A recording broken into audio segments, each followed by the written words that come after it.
आता ना हे सांगण्याच्या आधी मी एक एक छोटीशी सिनेमातलीच गोष्ट सांगते. म्हणजे आय थिंक 90च्या दशकातला हा सिनेमा आहे, स्मिता तळवलकर यांचा सवत माझी लाडकी. त्याच्यामध्ये रमेश भाटकरच्या तोंडामध्ये एक वाक्य आहे.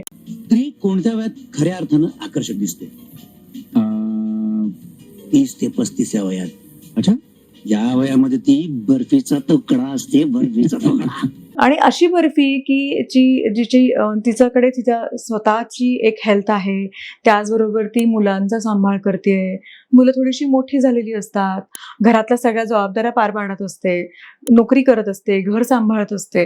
पण हे सगळं करताना कुठेतरी एक एकटेपणा दिसतो, कुठेतरी स्वतःबद्दल एक इन्सिक्युरिटी निर्माण झालेली असते. तर ही सगळी जी प्रोसेस आहे, ही सगळी प्रोसेस आपण जर एका वेगळ्या अँगलनी बघू शकलो आणि आहारातून काही बदल करू शकलो, व्यायामातून काही बदल करू शकलो, मानसिक आरोग्य चांगल्या प्रकारे राखू शकलो, तर ही ही जी जर्नी आहे, हा एक प्रत्येक स्त्रीच्या आयुष्यातला सेकंड माइलस्टोन आपण म्हणू शकतो. म्हणजे प्रेग्नन्सी झाली की त्याच्यानंतर येणारा हा मोठा माइलस्टोन आहे.